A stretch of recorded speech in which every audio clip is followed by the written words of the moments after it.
Bonjour,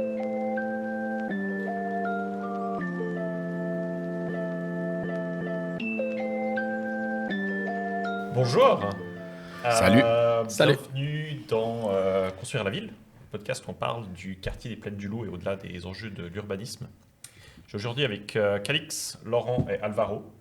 Merci d'être là. Et on va parler de ressources dans la ville, de ressources dans ce quartier. Pourquoi est-ce qu'on parle de ressources? Pourquoi est-ce que c'est un sujet qu'il faut qu'on aborde? Bon, c'est une question qui intéresse beaucoup les écoquartiers parce que c'est un des grands enjeux de l'écologie aujourd'hui et donc en particulier de notre consommation d'énergie, de matériaux, de ressources naturelles, la biodiversité, l'eau, enfin plein de ressources qui sont en fait en général dans la ville contemporaine gaspillées, dans la ville et par la ville d'ailleurs, partout gaspillées par l'être humain actuellement. Et donc, il y a un vrai enjeu à repenser la ville autour de conceptions qui permettent d'économiser ces ressources, voire de s'en passer. C'est quoi des exemples du coup de gaspillage de ressources? Je pense qu'on en imagine tous, mais concrètement pour toi, ça représente quoi? Alors pour moi et pour plein d'autres, c'est avant tout le fait qu'on utilise beaucoup d'énergie parce que on doit se chauffer, on doit chauffer des bâtiments et pour chauffer des bâtiments, on a besoin de plus ou moins d'énergie selon que ces bâtiments soient isolés, par exemple. Donc évidemment qu'on a intérêt à bien isoler les bâtiments, comme ça permet d'économiser de l'énergie et puis de potentiellement vivre avec très peu, voire sans chauffage. Donc ça, c'est une ressource en fait qui est typiquement gaspillée quand on n'a pas bien isolé les bâtiments. Donc un des grands canons des écoquartiers et des bâtiments neufs aujourd'hui, c'est de construire bien isolé. Donc l'énergie, c'est une chose, c'est quoi les autres ressources qu'on gaspille? Les matériaux, je pense pas mal à la construction. On discutait en aparté de la quantité qu'il faut de ressources pour produire un bâtiment. La moitié, elles sont utilisées de ressources de manière générale, en particulier les matériaux, pour construire ce bâtiment. Donc, après, il y a une autre ressource, en ville en particulier, puisqu'on parle de ville, c'est les bâtiments qui existent déjà. Donc peut-être qu'on pourra développer un peu sur la réutilisation, l'amélioration de cette ressource qui est là, c'est-à-dire notre patrimoine immobilier, quoi. Donc il y a un gros gaspillage de matériaux, ne serait-ce que dans la quantité utilisée ou dans le choix de ces matériaux. Attends, je suis pas sûr d'avoir compris avec le patrimoine immobilier. Est-ce qu'on gaspille notre patrimoine immobilier? Disons qu'on pourrait le réutiliser surtout, le transformer, l'améliorer avant de construire, par exemple, on a besoin d'une maison parfaitement bien isolée, comme disait Laurent. Alors on va en faire une nouvelle, et puis elle sera parfaite. Alors qu'on a déjà un parc qui existe, et puis il faudrait peut-être déjà améliorer celui-ci.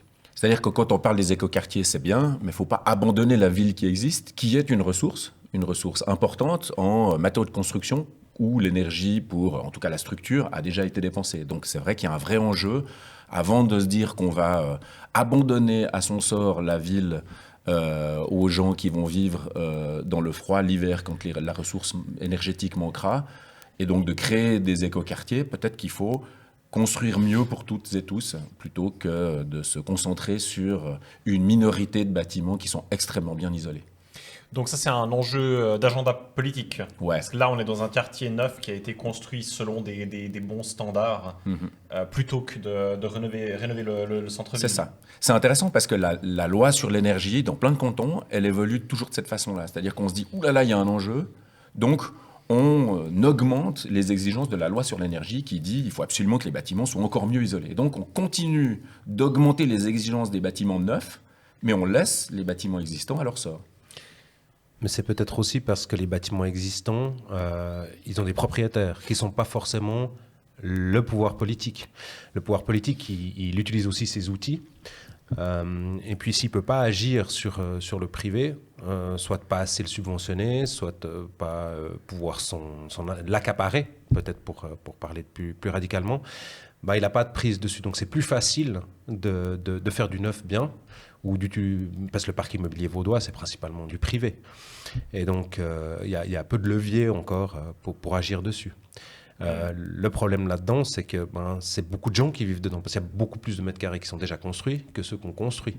Et donc, on aurait aussi plus d'impact sur les gens si on pouvait rénover ces bâtiments. Et puis, autre chose, si on parle que de matériaux de construction, si on rénovait ces bâtiments, on aurait en ville en utilisant les bons matériaux, un puits de carbone qui est déjà là. C'est-à-dire en imaginant qu'on isole avec certains matériaux qui seraient biosourcés, on peut en reparler après. On a à disposition des supports de captation de carbone qui sont aussi assez importants. Donc le matériau d'isolation lui-même. Par exemple, ouais. D'accord. C'est-à-dire si on trouvait un moyen d'isoler en paille les bâtiments ou en fibre de bois les bâtiments qui existent, en chanvre, en laine de mouton, on aurait des possibilités aussi de capter du carbone à ce moment-là directement dans les constructions. Il y a un argument qui vient souvent. Il y a beaucoup de gens qui disent « Oui, mais on dit que les citoyens doivent faire des économies, mais la plus grosse consommation, le plus gros gaspillage vient de l'industrie. » Alors, est-ce que c'est vrai déjà? Et qu'est-ce que ça veut dire sur notre besoin en tant qu'habitant de faire des économies? Alors, je ne sais pas si tu veux répondre, mais non, dans les émissions de gaz à effet de serre internes à la Suisse, qui est, je sais pas, 40% des émissions des gens, le quart, c'est le logement. C'est-à-dire qu'en gros, le quart du 40%, c'est-à-dire 10% de nos émissions de gaz à effet de serre, sont directement liées au logement. Donc, l'effet qu'ont les gens sur ces émissions, il est par exemple 3 à 4 fois moins grand que si on arrêtait de prendre l'avion. Donc il faut bien garder en tête ces échelles-là. Ça ne veut pas dire qu'il ne faut pas le faire, mais on en revient à qui possède le bâti. Il y a un taux qui est relativement faible par rapport à un pays comme la France, par exemple en Suisse, de propriétaires. C'est-à-dire, quand on vit dans un logement, dans un bâtiment qui a, je ne sais pas, 20, 30, 40 logements, et puis qu'on n'en est pas propriétaire, on n'a que peu de leviers pour le faire isoler, pour changer son système de chauffage, pour améliorer la performance des appareils. C'est-à-dire qu'on est tributaire du choix des propriétaires privés. Et puis, voilà, ça ne veut pas dire que les privés ne vont jamais le faire. Par contre, ça veut dire qu'il faudrait peut-être créer le cadre dans lequel ils pourraient le faire. Soit les subventions, moyennant peut-être un contrôle des loyers. Ça a été fait, proposé d'ailleurs au Grand Conseil. On peut y revenir. Donc là, il y a des moyens, quoi. Mais il ne faut pas tout individualiser non plus. Mais dans ta question est aussi le fait que les matériaux de construction, ils viennent de l'industrie. Et donc, on considère que c'est l'industrie qui en est responsable. Mais en définitive, si on construit, c'est bien parce qu'il y a un besoin. Donc, au départ, dans la façon de calculer la charge, on va dire, l'empreinte écologique, par exemple, d'un bateau de construction, bien évidemment que c'est assez intéressant de se rendre compte que la responsabilité, ou qui doit porter cette responsabilité-là, c'est bien l'utilisateur final. Donc, c'est assez intéressant de se rendre compte de combien le marché de la construction et les filières de construction, finalement, répondent à notre monde d'aujourd'hui. C'est-à-dire qu'on a perdu cette maîtrise. On a perdu la maîtrise d'où vient le matériau, par quel processus il est passé, c'est-à-dire le nombre de kilomètres qu'il a parcouru, le nombre de traitements qu'il a parcouru, de transformations qu'il a parcouru. Et évidemment que l'empreinte carbone en particulier, mais l'empreinte écologique de ces matériaux, c'est l'ensemble de toute cette filière jusqu'au moment où on considère qu'il a passé les frontières suisses et puis qu'on peut l'utiliser pour construire par une entreprise locale. Mais le problème, c'est que le matériau lui-même, il a été transformés de façon multiple et déplacés de façon multiple. Il y a beaucoup de matériaux de construction comme ça qui sont importés? Moi, l'ordre de grandeur, je dirais la moitié à peu près. Ah ouais, vraiment. Et c'est valable dans tous les domaines. Ouais, c'est ça. On peut après vérifier l'ordre de grandeur, mais on consomme 87 millions de tonnes de matériaux, je crois, par année en Suisse, en gros. Et puis, je crois qu'on en produit l'ordre de grandeur, la moitié. Mais il y a une balance aussi, c'est-à-dire qu'il y a une partie qu'on exporte, une partie plus importante qu'on importe. Et donc oui, c'est aussi un impact monstrueux. Et puis le problème, c'est souvent de la construction, il y a un peu un mythe de la circularité dans la construction, parce que la construction, elle consomme infrastructures et bâtiments 83-85% des matériaux qu'on utilise en Suisse. Donc c'est énorme. En fait, le secteur de ce qu'on construit, c'est gigantesque. Ce qui est normal, on passe 90% de notre temps dans un bâtiment pour travailler, pour vivre, etc. Donc c'est aussi normal. Il y a des routes aussi, les infrastructures. Et puis, on parle beaucoup de circularité parce qu'il y a beaucoup de ces matériaux qui sont recyclés une fois que c'est un déchet. Et par contre, ce qu'il faut faire attention, c'est que, pour corroborer ce que dit Laurent, c'est que on en consomme de plus en plus. C'est-à-dire ça s'accélère comme tout le reste. C'est-à-dire qu'on fait le choix de continuer à construire, de construire du neuf, de faire du neuf, de consommer. Et puis après on dit, bah, regardez tout ce qu'on recycle dans les déchets. Mais par contre, c'est une part tellement infime de ce qu'on consomme. On recycle beaucoup dans la construction. On recycle les 2/3, voire plus, voire même 80%, je crois, des déchets de chantier sont recyclés. Mais ça reste le deuxième poste de déchets en Suisse qui est brûlé. Une fois qu'on a recyclé tout ce qu'on pouvait en construction, il reste 3,1 millions de tonnes de déchets de construction. Donc c'est le deuxième poste après les déchets urbains. Bon, alors du coup, pour revenir au quartier des Plaines du Loup, quelle a été votre stratégie dans la conception de ce quartier pour minimiser la consommation de ressources ?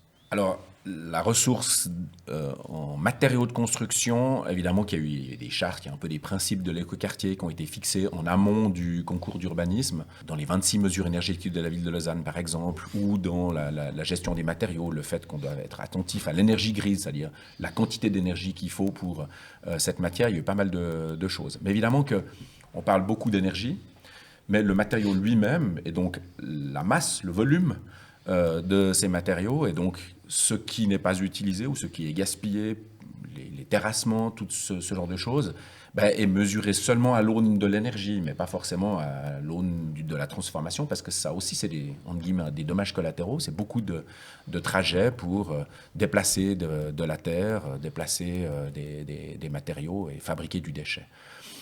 Donc il y a eu pas mal de réflexions à ce niveau-là, et puis il y a eu des réflexions aussi sur l'économie des ressources à l'exploitation, comme le disait Calix, donc à la construction, mais aussi à l'exploitation. Et à l'exploitation, il y a eu des réflexions sur l'eau en particulier, qui étaient assez intéressantes. Ça veut dire qu'on doit pouvoir infiltrer les eaux de pluie au maximum sur un terrain qui était ce qu'il était, donc qui n'est pas hyper favorable à ça, mais où en gros, on maximise la quantité de mètres carrés en pleine terre, qui fait que les arbres et le sol ont une capacité à absorber l'eau très importante. Alors, on a abordé ça dans un épisode passé. Est-ce que tu peux juste rappeler quelles sont les conséquences si la Terre ne veut pas absorber l'eau? Qu'est-ce qui se passe? Pourquoi ça va bien?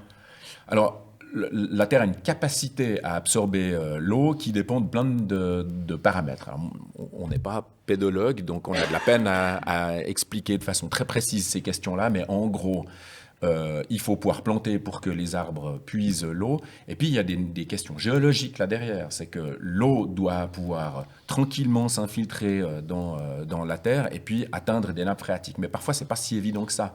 C'est qu'il faut pouvoir s'infiltrer. Et puis, s'il y a des couches géologiques qui l'empêchent, c'est plus compliqué. Donc là, on a prévu, par exemple, des noues, c'est-à-dire dans les endroits où le quartier est le plus bas, l'eau peut gentiment percoler et puis aller retrouver des noues, donc des espaces végétalisés, ce qu'on voit dans l'image juste après.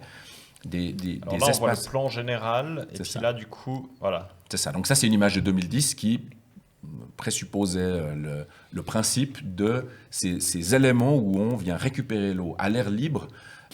Et puis ce qu'il y a d'intéressant, c'est que ça donne un environnement et une façon d'aménager ces espaces très différentes, mais potentiellement aussi, ça peut relier à terme d'autres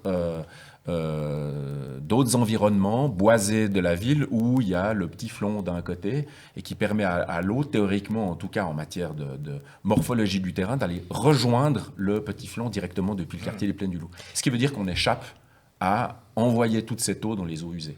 Mais ma question, c'était plutôt pour l'auditeur qui se dirait mais on n'a qu'à tout bétonner et puis faire un égout et puis l'eau elle coule dans les égouts et puis c'est très bien. Pourquoi c'est pas une bonne stratégie? C'est pas du tout une bonne stratégie parce que ça veut dire que quand il pleut, il y a absolument tout qui se retrouve à la station d'épuration, ce qui veut dire qu'on n'a plus la capacité, quand il pleut, à traiter les eaux sales, on va dire, qui ont été mélangées avec des eaux qui sont relativement simples à traiter. Donc le problème de l'eau qu'on traite, c'est qu'il y a vite quelques matériaux quelques produits qu'il faut absolument traiter dans l'eau, mais s'il y a beaucoup d'eau, on n'arrive plus à traiter ça, et donc on construit une pollution. Donc vous avez compris, auditeur qui se disait ça, c'est une très mauvaise stratégie. C'est très Ouais, mauvaise stratégie. on rejette l'eau directement. C'est-à-dire si on dépasse la capacité de la steppe, il y a tout qui part. En fait, on évacue, quoi. C'est la seule D'accord. solution qu'on a. Et puis l'autre chose, si on bétonne tout, l'eau, elle a cette capacité miracle d'avoir une chaleur massique assez importante. Et donc si on arrive à la conserver sur place en partie, en tout cas à un moment, on va éliminer les îlots de chaleur en symbiose avec la végétation. En fait, l'eau va permettre de réduire la température, parce qu'il faut l'évaporer, en fait. Et donc, l'évaporer demande de l'énergie. L'énergie, c'est de la température en été. Et si l'eau est là, elle s'évapore, et puis après, ça refroidit. Ouais, puis là, on voit une image du coup d'une des cours intérieures qui sont en pleine terre, comme l'essentiel du quartier. Donc là, ça permet à l'eau de s'infiltrer, de réduire la chaleur, et de ne pas dépasser la capacité de la steppe. C'est ça, c'est ça. Et ça fonctionnera très bien. Ce qu'il y a de super et qui a déjà été dit plusieurs fois dans les podcasts, c'est que c'est quelque chose qui est tout à fait planifiable à condition de régler la question du stationnement.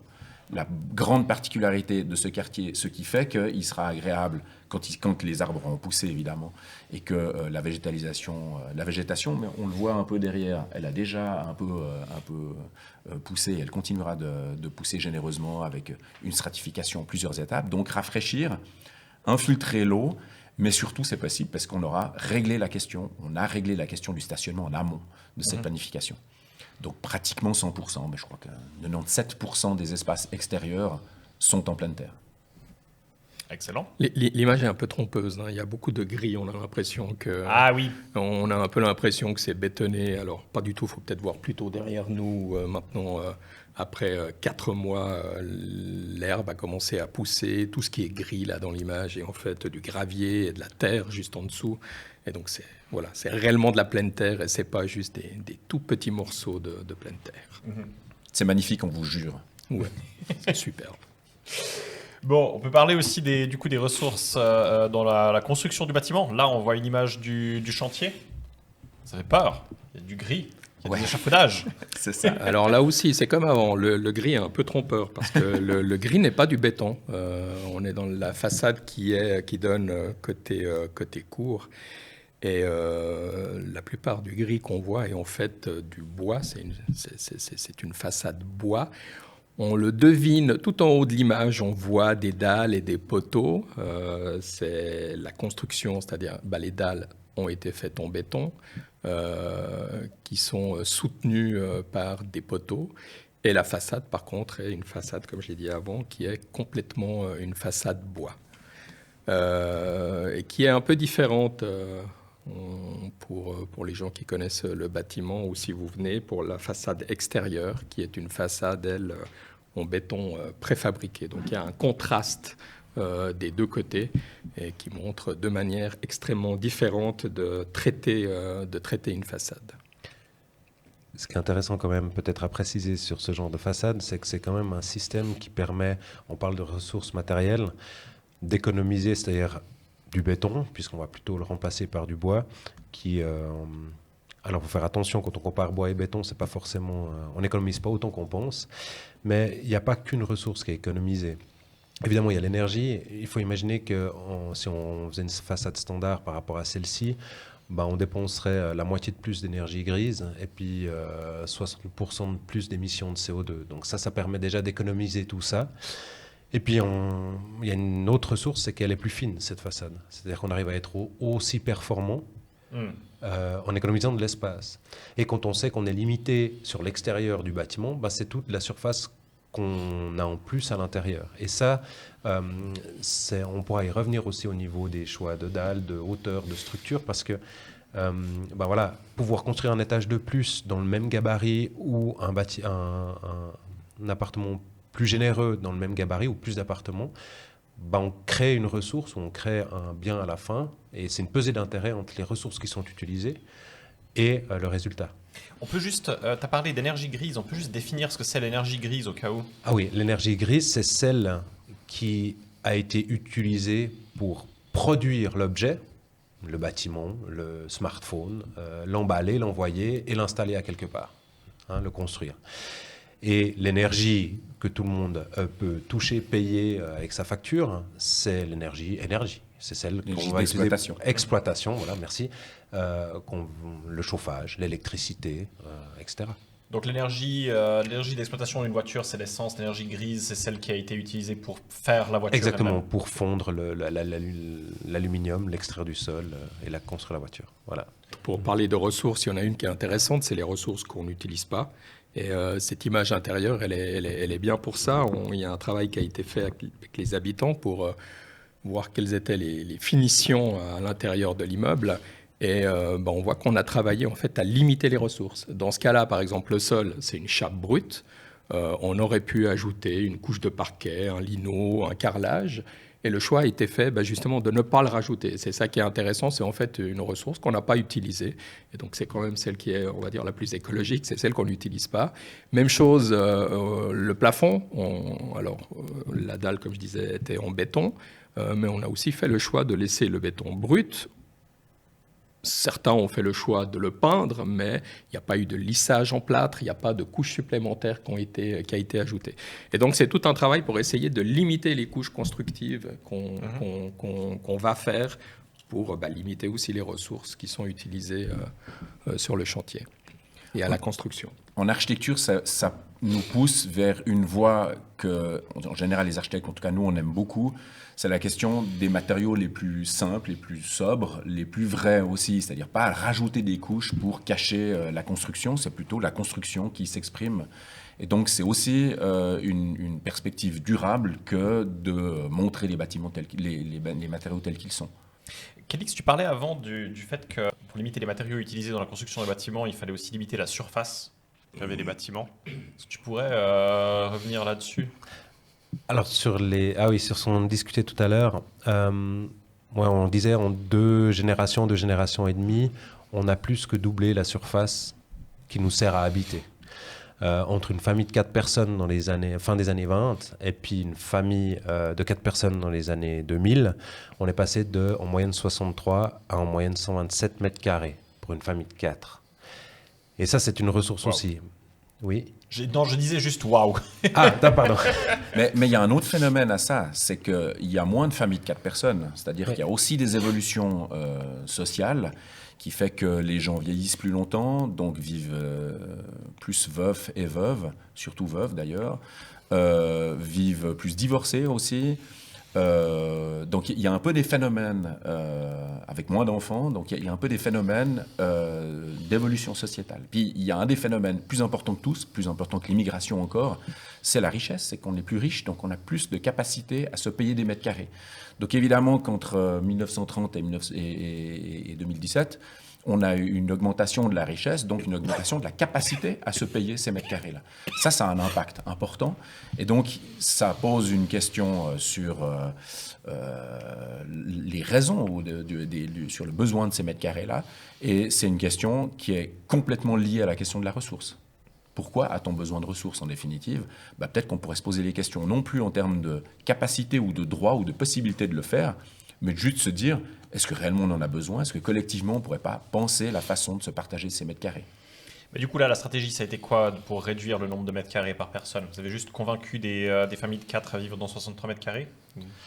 Un peu, c'est-à-dire Ouais. qu'il y a eu des contraintes. Donc la ville de Lausanne, quand elle a mis à disposition les surfaces, en tout cas en location, elle a imposé des contraintes. Donc elle a dit, voilà, vous allez devoir vous soumettre à la directive municipale qui dit qu'en gros, parce que je la paraphrase, le nombre de pièces doit correspondre à n, le nombre d'habitants plus 1 au maximum. C'est-à-dire que si on est 3 habitants, on a droit à 4 pièces, mais pas à 5 pièces. Donc ça veut dire qu'on doit absolument se partager mieux et donc valoriser mieux le nombre de mètres carrés municipaux mis à disposition pour les investisseurs dans ce quartier-là. Ce qui est fondamental. La particularité peut-être du bled, c'est d'avoir dit, c'est pas seulement à l'attribution des mètres carrés que ça se règle, mais c'est sur la durée de la vie du bâtiment. C'est-à-dire qu'on favorise avec des règlements de location l'utilisation rationnelle de ces mètres carrés. Si les enfants grandissent et qu'ils partent étudier à l'étranger,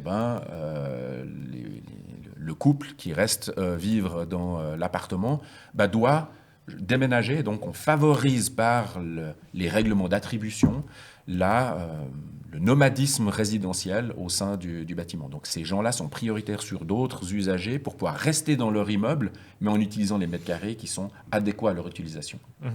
Alors, j'avais entendu parler d'un cas comme ça. C'est la mère d'un ami qui est maintenant seule, qui vit dans un très grand appartement, qui aimerait, elle, changer. Le truc, c'est qu'elle a son bail depuis 30 ans et qu'un appartement plus petit, maintenant, lui coûterait plus cher, en fait. Bien sûr. Parce que donc on est en Suisse et on peut pas augmenter le loyer pour quelqu'un. Enfin, on a des limites sur la manière dont on peut augmenter le loyer. Comment est-ce qu'on résout ce problème-là? En fait, le problème, c'est que c'est le marché immobilier qui règle avec l'offre et la demande le prix du loyer. Donc évidemment, nous, on est en société d'utilité publique, on ne fait pas de bénéfices. Donc évidemment que ici, le prix du mètre carré, c'est le prix juste, sans bénéfice. Mais sur le marché immobilier, ce n'est pas tout à fait comme ça. C'est-à-dire que les loyers ont tendance à augmenter en fonction, au gré des changements de locataires. Alors ici, on n'est pas soumis à ces règles-là. La solution serait très simple pour favoriser le nomadisme résidentiel à l'échelle des besoins des gens, c'est de faire que c'est bien le prix au mètre carré qui est le juste prix au mètre carré, donc que la méthode absolue du calcul des loyers s'applique. Mais pour ça, pour l'instant, ce n'est pas celle qui est privilégiée par ni la loi du bail, ni son interprétation par les jurisprudences. Puis peut-être on peut ajouter, parce que tu parles de nomadisme résidentiel, l'exemple, c'était ta maman qui a un grand appartement et qui déménage pas parce que ça serait plus cher. C'était pas la mienne en l'occurrence, mais c'était pas la tienne. c'est ça. Voilà. Pardon. Il y a d'autres services à offrir, en fait. Et pour retomber dans une ressource qui n'est pas matérielle, le nomadisme résidentiel, il a ça d'intéressant qu'on ne perd pas son réseau social. C'est-à-dire que si on peut déménager à l'intérieur d'un bâtiment de plusieurs logements où on a des liens sociaux qui se sont créés, on aide ou on est aidé par des gens, où on a des habitudes, et puis qu'on ne perd pas ça, on a intérêt à déménager parce qu'on va peut-être payer moins cher. En l'occurrence, dans le bled, on aura forcément une diminution de loyer puisqu'on a moins de mètres carrés. Mais on peut prendre d'autres exemples pour faire une petite digression par rapport au bled. On avait l'expérience d'un chantier à Genève qu'Alvaro a suivi, où il y a des gens qui ont déménagé dans plus petit parce qu'ils avaient autre chose à disposition. C'est-à-dire c'était compensé. Ils payaient effectivement pas moins cher, voire plus cher, mais il y avait d'autres choses. Ces autres choses, c'était pas un luxe en plus, c'était du contact social avec, pour des personnes âgées, des étudiants qui étaient leurs voisins de palier, un service médical qui n'était pas invasif, c'est-à-dire une présence qui est là sans être une obligation. Le restaurant qui a un loyer qui est différent dans le bâtiment parce qu'il propose un service particulier pour ces gens-là. Et donc, on a tendance à tout ramener au marché, c'est-à-dire, en fait, je paye tellement pas cher que je vais rester dans cet appartement grand. Mais on ne met pas en balance, on ne fait pas la pesée d'intérêt d'autres choses qui peuvent être amenées par un logement et un projet d'architecture, en fait. Mais cette autre chose, c'est un voisinage comme ressource. Parce que là, tu parlais de l'exemple de Lancy. Les étudiants, pour juste correctement expliquer, il y a effectivement un certain nombre d'étudiants dans cet immeuble qui ont une réduction de loyer, mais en échange de cette réduction de loyer, ils ont l'obligation, une fois qu'ils ont signé le bail, d'offrir 5 heures de leur temps par mois pour les seniors. Ça peut être prendre les poubelles et aller les amener dans les containers, mais ça peut aussi être jouer aux cartes un après-midi avec eux. Ça compte aussi dans ces heures-là. Et donc, le voisin devient une ressource parce que ça crée des liens sociaux. Et très souvent, puisqu'on a eu exactement ce cas-là d'une dame qui habitait dans un 4 pièces et demi depuis des années, mais qui s'est retrouvée dans un studio de 25 mètres carrés, mais qui disait que depuis qu'elle était dans ce studio, elle revivait parce qu'en fait, elle avait de nouveau des contacts sociaux. Sinon, elle était enfermée dans son 4 pièces et demi, sans voir personne, sans croiser personne. Et donc, voilà, l'humain devient aussi une ressource, le voisin devient aussi une ressource parce que ça permet de mieux vivre, même s'il y a moins de surface. Tout ça, ça montre que la ressource se mesure surtout à l'aune de l'argent et puis que finalement, s'il y a des trop grands écarts d'argent, même entre un 5 pièces seul au centre-ville et puis un 2 pièces, même s'il est accompagné de services extraordinaires, il y a un moment, le calcul est quand même vite fait. C'est que ce luxe d'avoir beaucoup de mètres carrés, il reste plus intéressant que tous les services qu'on peut avoir. Donc, dans cette pesée d'intérêt-là, je pense qu'il faudrait qu'on trouve une façon de mesurer ça selon un calcul économique qui trouve son équilibre. Donc, le problème, c'est qu'il faut trouver une façon une ingérence finalement dans le marché de l'immobilier. Pour revenir à d'autres moyens pour économiser les mètres carrés, et c'est ce qui a été pratiqué ici au Bled, c'est la mutualisation de locaux. Qui permet aussi justement de limiter la surface des appartements. L'exemple le plus parlant est le Bled BNB, qui permet tout simplement de ne pas avoir chacun dans son appartement une chambre d'amis lorsqu'on veut recevoir la famille, les amis. Alors tu peux expliquer juste qu'est-ce que c'est le Bled BNB? Alors le Bled BNB, c'est sur dans les 77 appartements qui ont été construits ici au Bled. Il y a deux studios qui sont mis à disposition des habitants, moyennement une location, je crois, sur le 5 francs la nuit. 5 francs la nuit, mais qui permet justement, si la famille, la belle famille, les amis viennent nous rendre visite, de louer, un peu comme une chambre d'hôtel, ce studio, et qui fait que le soir, ils vont simplement dormir dans cette chambre au Bled. La journée, ils peuvent tout à fait partager les repas, la journée dans son appartement, mais on n'est pas obligé soit de retourner tout l'appartement pour trouver comment faire dormir 2-3 personnes. Voilà, c'est quelque chose qui est tout simple et qui fait que les gens n'ont plus à se poser la question de est-ce qu'il faut encore prévoir une chambre de plus si jamais j'ai mes parents qui viennent nous rendre visite, et qui est gourmand en espace. Et effectivement, lorsqu'il y avait beaucoup de moyens, la question ne se posait pas, il y avait forcément une chambre d'amis. Bon, là, c'est pas obligatoire. Ça, c'est un des exemples, mais il y a d'autres espaces qui sont mutualisés.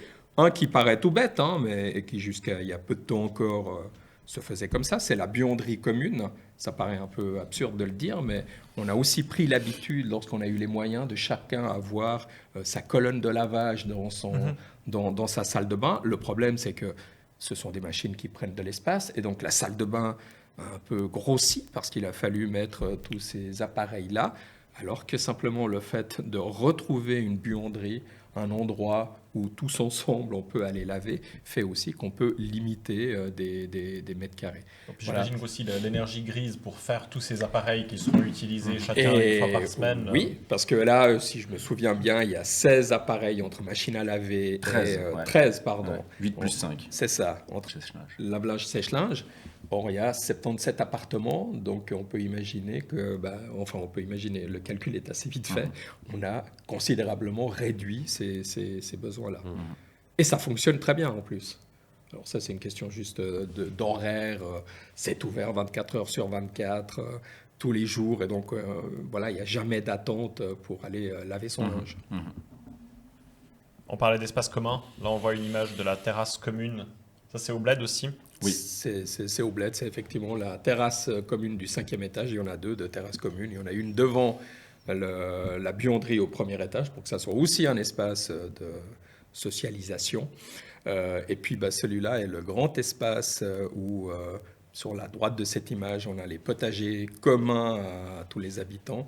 Et puis là, c'est la partie la plus ensoleillée, plein sud, avec une cuisine d'été qui a été faite, et tout prochainement peut-être un four fait par les habitants qui leur permettra de encore plus profiter de leur terrasse. Là, il y a peut-être un truc qui est intéressant, c'est-à-dire que on parle souvent d'économiser des ressources, de réduire, de se limiter, etc. Et en fait, on voit que quand on se met ensemble, quand on réfléchit aux besoins et puis aux fonctions de certains espaces, on peut créer aussi des espaces qui sont beaucoup plus généreux, a priori, pour soi seul. C'est-à-dire que quand on est en collectivité, quand on a besoin de certains espaces, je pense à une salle polyvalente, une terrasse, un potager, en fait, tout d'un coup, en économisant sur certains points, en dépensant moins, mais en se mettant ensemble pour peut-être mieux utilisée. C'est-à-dire qu'on dépense des ressources, on en crée une pour en créer une autre. Hein.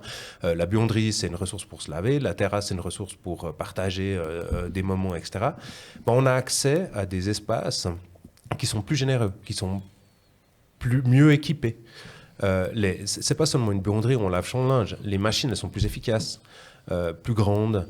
Il y en a moins, elles dépensent moins d'énergie au kilo de linge lavé. Donc, cette mutualisation, c'est aussi une façon d'économiser des ressources, mais pas forcément de réduire son confort. Et ça, c'est peut-être aussi quelque chose qui est intéressant à voir, parce que souvent, le frein à l'économie, c'est de dire non, mais moi, j'ai besoin de ça. J'ai besoin d'un four et d'un steamer. Et puis j'ai besoin de les commander pour les préchauffer avant d'arriver chez moi. Et donc il va falloir des câbles électriques. Il y a des besoins qui peuvent être réinterrogés. Et peut-être qu'en se mettant ensemble et en faisant plus simple, on arrive à avoir mieux en fait. Plus utile, plus facile aussi à utiliser.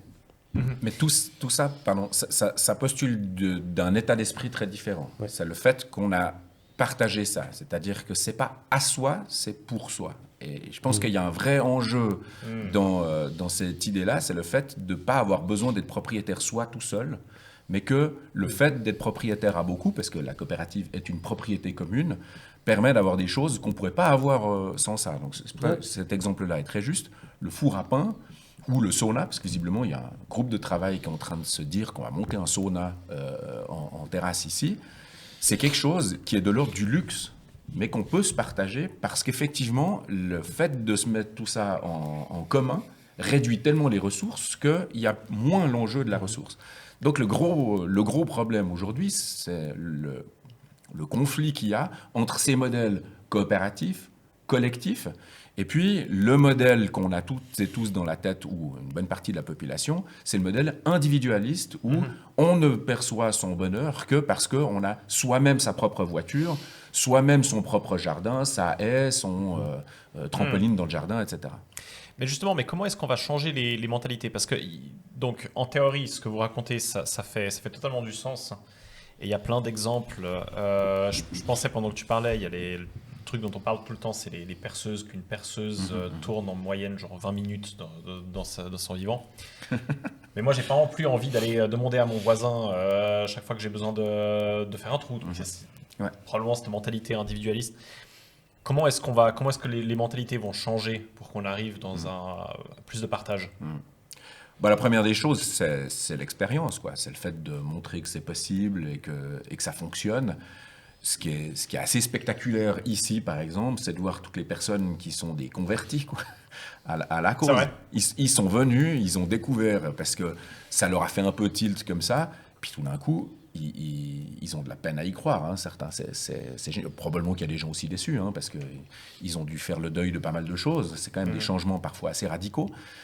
Mais c'est vrai que l'exemple et raconter cette histoire, faire visiter, en général, en très grande majorité, c'est quand même assez spectaculaire et les gens se disent mais c'est vrai, en fait, j'ai tellement à y gagner que je suis même prêt à changer, quoi. Donc cet exemple-là, cette exemplarité, elle est possible. Puis ensuite, c'est des questions beaucoup plus politiques, hein, ma foi.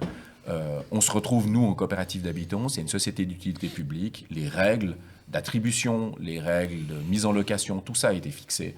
On l'a choisi, on s'est imposé ces règles, on s'est imposé ces limitations à notre liberté individuelle, mais on pourrait très bien le généraliser. Il n'y a aucune limite à ça, si ce n'est la capacité à voter pour des gens qui vont défendre ces modèles-là. Mais pour l'exemple de ta perceuse, si tu savais que le voisin propose la mise à disposition de sa perceuse, ça serait peut-être plus facile d'aller vers lui pour lui demander. Si tu dois faire le pas d'aller toquer chez lui et que tu ne sais pas s'il voudra bien te la prêter ou pas, je comprends que ça soit un peu, ça soit un frein. Mais en gros, c'est ce qu'il y a ici. C'est effectivement, il y a les gens qui proposent la mise à disposition de certains outils, par exemple à la bricotine. Et donc, c'est tout de suite plus facile d'y accéder parce qu'on sait que c'est mis à disposition et que donc, il n'y a pas cet effort à faire d'aller toquer chez son voisin qu'on croise uniquement. Ah, du coup, on officialise. Oui, c'est officialisé et voilà, et ça devient naturel d'utiliser la perceuse. On sait qu'elle est du voisin ou peut-être qu'au bout d'un moment, on ne sait même plus qui elle est. Mais du coup, ça rend beaucoup plus simple justement l'utilisation de plusieurs...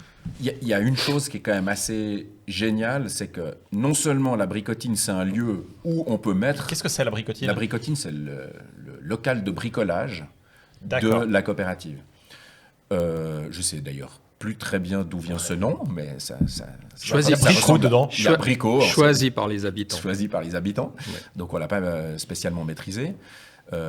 Par contre, ce qu'il y a de super intéressant, c'est de voir que des gens sont venus avec des outils assez extraordinaires. Donc on a des postes à souder, on a une scie circulaire professionnelle, etc.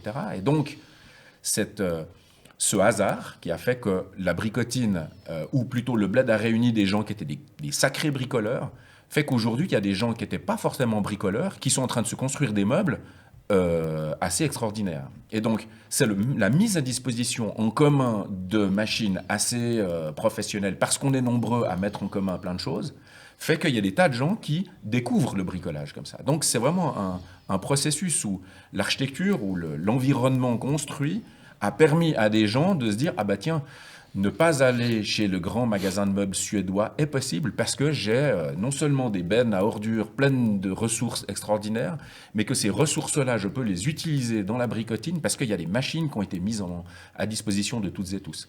Moyennant une petite explication. D'abord sur le fonctionnement de la scie sauteuse, la scie circulaire. Mais ça, c'est important parce qu'il y a l'explication qui va avec, c'est-à-dire que c'est en cascade, c'est-à-dire qu'il n'y a pas seulement l'outil tout d'un coup qui est là parce qu'on est beaucoup, il y a aussi la personne qui l'avait et qui savait l'utiliser, puis qui ne savait pas forcément utiliser un autre. Donc cette mise en commun-là, elle extrait en fait du système où elle remet dans un système plus petit des connaissances, des partages qui font que tout se réduit, tout vient à une échelle plus proche en fait. C'est-à-dire comment on va utiliser un truc, comment on va le faire. Et puis, tiens, si j'ai quelqu'un qui sait utiliser la machine puis qui sait faire ceci, cela, est-ce que j'ai vraiment besoin d'aller acheter un nouveau truc qui vient de je ne sais où, fabriqué avec je ne sais quoi? Est-ce qu'on ne pourra pas trouver une autre solution, quoi?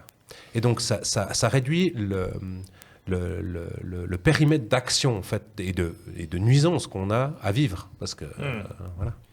Ensuite, il y a des choses dans le bâtiment qui sont des sommes de petites choses, mais qui ont été anticipées par les architectes. C'est-à-dire le fait qu'on ait des récupérateurs d'eau pluviale, qu'on puisse brancher sur des descentes d'eau pluviale, c'est une possibilité qui a été offerte, et je pense qu'il y a une cinquantaine de bidons qui ont été montés par les représentants de la bricotine pour récupérer l'eau de pluie directement sur le balcon pour arroser les plantes.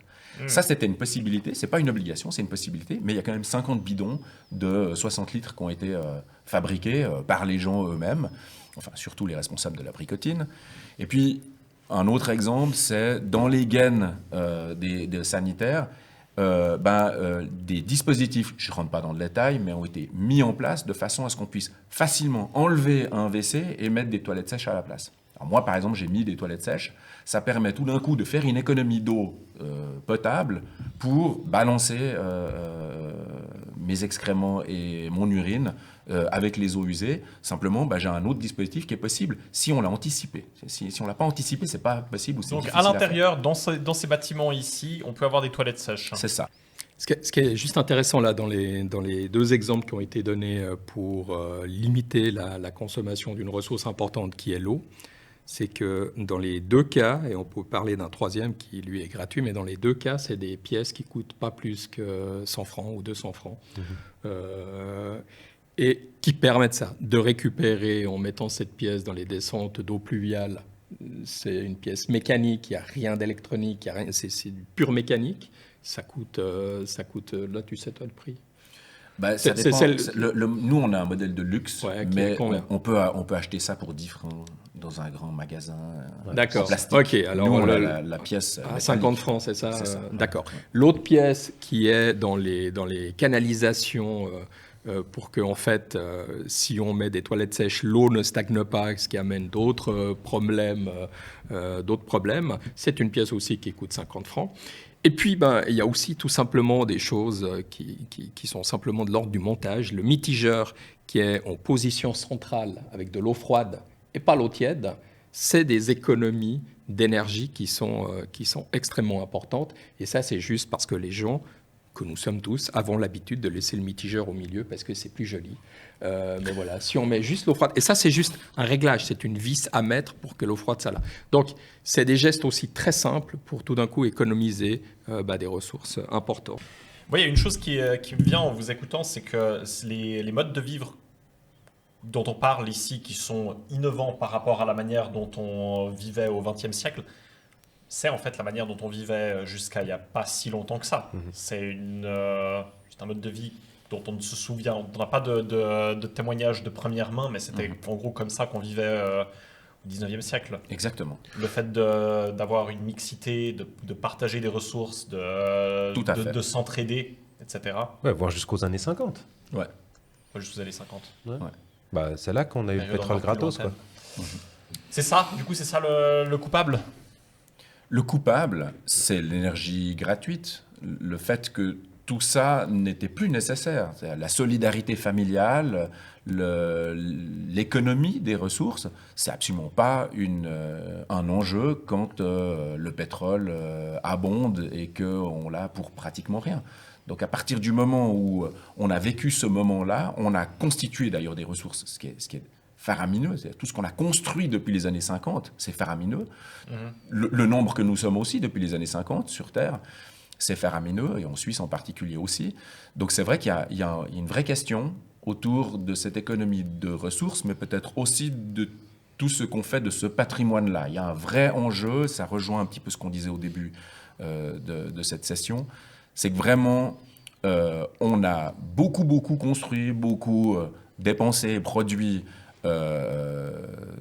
pendant ces 70 à 80 dernières années. Le gros enjeu, c'est est-ce qu'on considère ça comme un déchet? C'est ce qu'a fait l'Anthropocène, c'est exploiter beaucoup de ressources avec beaucoup d'énergie pour fabriquer beaucoup de déchets. Est-ce qu'aujourd'hui, on ne réinverserait pas cette logique-là pour revenir à considérer ça non pas comme du déchet, c'est-à-dire des choses, les bouts des steppes qu'on considère comme du déchet, qu'on doit stocker, des mines, de l'extraction, enfin toutes ces matières qu'on a constituées et qu'on a pu en fait extraire avec beaucoup d'énergie. Est-ce qu'on ne réinverse pas la logique et tout ce qu'on a constitué pendant ces 70 dernières années sont les ressources des 70 ou 700 prochaines?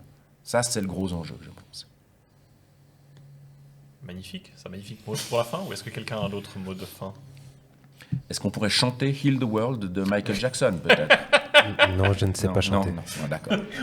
on va épargner ça à tout le monde. Merci beaucoup. Merci à toi. À toi.